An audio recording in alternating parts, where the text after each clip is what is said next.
After closing at the Merchant's Cafe, and the whole building feels like it's exhaling after a long night. The bar is dark except for a few dim bulbs behind the counter, and the street outside is quiet in that way Pioneer Square only gets in the early hours of the morning. You head downstairs to the basement to finish the last walkthrough. The air changes as soon as you hit the bottom step, cooler, heavier, carrying that faint smell of damp brick and old wood. Down here, the city feels far away. You move through the hallway, checking the storage room, the old boiler, the back corner where the walls never seem to warm up. Everything is still, too still. Then you look up.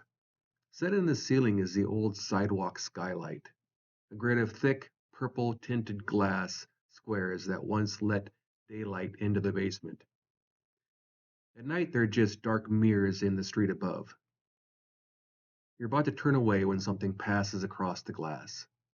A shadow, slow, human shaped. You freeze. Merchants is closed. The sidewalk outside is empty. No one should be walking over that skylight. You step closer, staring up into the dark glass. The shadow moves again, this time stopping directly overhead. You can't make out a face, just the outline of a woman standing perfectly still above you, as if she's looking down through the glass. Your breath catches. Then from somewhere behind you, a floorboard creaks. You turn. No one there. But the air feels colder now, heavier, like someone else is in the basement with you. Someone who didn't come from the street. Welcome back to Haunts of the Pacific Northwest. Tonight we're heading into one of the oldest bars in Seattle, the Merchant's Cafe in Pioneer Square. This place has been serving drinks since the 1890s, and it shows. The brick, the woodwork, the narrow staircases, everything here feels like it's been worn smooth by more than a century of footsteps. Merchants isn't just history. The walls here carry the past of Pioneer Square, and you can feel it the moment you walk in. Built after the Great Seattle Fire, the bar sits on top of the original street level, which means the basement isn't just a basement, it's part of the old city, the one that still exists beneath the sidewalks, and that alone gives a place a certain weight. But what really sets merchants apart are the stories, the shadows in the basement, the footsteps in the stairs, the woman in red who appears long after closing. This bar has a reputation, not loud, not exaggerated, but steady, consistent, the kind of stories that stick around because too many people have experienced something they can't explain. Tonight we're going to explore the history of Merchant's Cafe, the hauntings that have built up over the years, and the strange moments that make this place feel like the past is still moving through it. Merchant's Cafe isn't just one of Seattle's oldest bars. It's one of the oldest continuously operating establishments in the entire city. The building dates back to the early 1890s, built in the chaotic years right after the Great Seattle Fire of 1889. Pioneer Square was rebuilding fast, brick by brick, and the merchants rose right in the middle of that frenzy. Back then, this part of the city was rougher, louder, and far less polished than the Pioneer Square we know today. Waterfront was just a few blocks away, and the neighborhood was packed with sailors, loggers, miners, heading north, and anyone else looking for a drink, a meal, or a distraction. Merchants fit right in. A saloon, a restaurant, and depending on who you ask, a place where other kinds of business took place upstairs. Like many buildings from that era, Merchants was constructed on top of the original street level, the one that was built after the fire when the city raised the roads. That's why the basement feels so strange today. It isn't just a storage area, it's part of the old Seattle, the one that still sits beneath the sidewalks, the purple tinted glass squares in the ceiling, the old sidewalk skylights were once the only source of daylight down there. Over the decades, Merchants has seen just about everything. It survived prohibition, ownership changes, renovations, and the shifting personality of Pioneer Square itself. Through all of it, the building kept its bones: the old brick, the creaking floors, the narrow stake staircases, and the basement that feels like it belongs to another century. And with a building this old, with this many layers of history, it's no surprise that stories have built up over time. Stories about the upstairs rooms, stories about the basement, stories about the woman in red who's been seen drifting through the bar long after closing. Merchant's Cafe isn't just an historic bar, it's a place where the past still feels close, sometimes a little too close.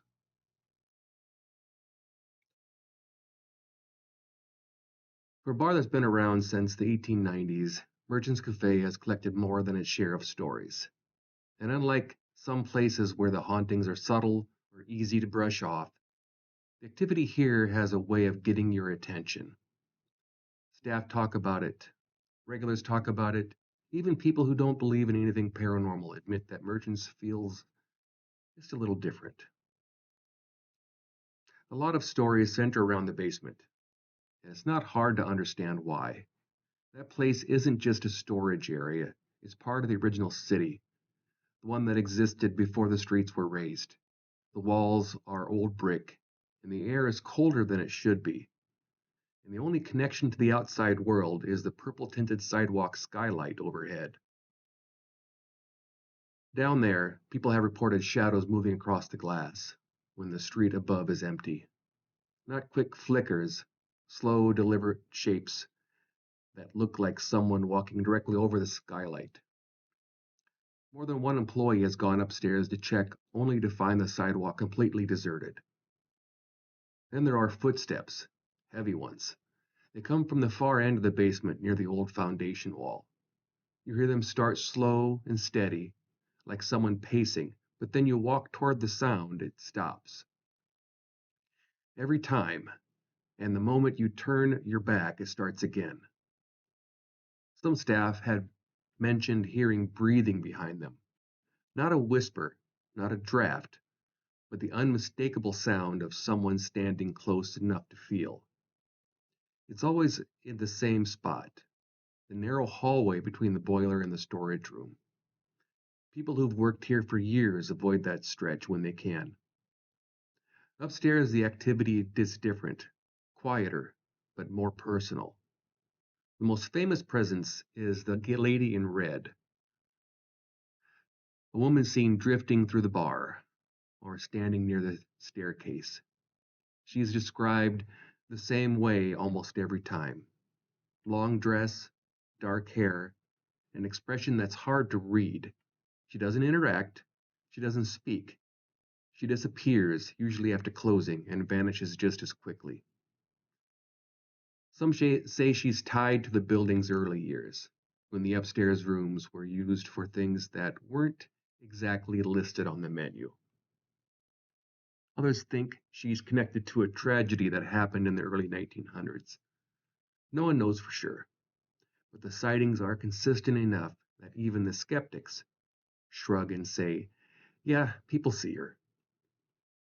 There's also the sound of someone walking down the staircase when no one is there. The steps are slow, measured, like someone descending carefully. Staff have checked the stairs dozens of times, expecting to find a late guest or a lingering customer, but the staircase is always empty. Then there's the bar itself. After closing, glasses sometimes clink softly on their own, as if someone brushing past them. A chair will be slightly pulled out when no one touches it. The cash register drawer has been found open in the morning, even when it was locked the night before. None of it is violent, none of it feels malicious, but it's persistent, it's old, and it's everywhere. Merchant's Cafe isn't the kind of place where you wonder if something happened. It's the kind of place where you wonder who is still hanging around and why they haven't left. There's something about Pioneer Square after dark that settles into your bones. The brick, the alleys, the old ironwork. It feels older than the rest of the city, like Seattle's past is still walking around down there, just out of sight. And the Merchant's Cafe fits right into that feeling. It doesn't try to hide its age, it wears it openly. When you're inside the bar, especially late at night, you can feel the weight of the building around you. The creaking floors, the narrow staircases, the way the lights seem to fall off into the corners. It all reminds you that this place has been standing here longer than most of the city has been alive. And when a building has seen that much life, it's hard not to wonder what else is holding on to. The basement is what stays with you, though. There's a moment when you're standing under that old sidewalk skylight where the whole world feels thinner. You're underground, looking up at the street, and for a second you're caught between two versions of Seattle, the one above you and the one that used to be here. And when a shadow moves across that glass, even if you tell yourself it's nothing, it's still not it's still hard not to feel like the past is brushing up against the present. Merchants doesn't feel haunted or in a dramatic or exaggerated sense. It's quieter than that. Or like the building has absorbed every story, every voice, every moment that's passed through it. And some of those impressions never really fade. The place feels lived in, layered, and a little restless, as if the history here still shifts around after the lights go out. When you walk out into the street afterward, the air feels different, the city feels different, and you can't help but glance back at the windows of Merchant's Cafe, wondering who or what might be looking back. So thanks for joining me tonight at Merchant's Cafe. Places like this don't just survive a century by accident. They hold on because they have stories, layers, and a kind of presence you can feel the moment you step inside. The brick, the basement, the old skylight. It all adds up to a bar that hasn't forgotten where it came from. And maybe that's why it feels like some of the people who passed through here never left. If you ever find yourself in Pioneer Square, take a moment to stop, have a drink, look around, and pay attention to the corners of the room. Merchants has a way of revealing itself when the night gets quiet. Until next time, pull up a stool, grab a drink, because you never know who might be sitting next to you.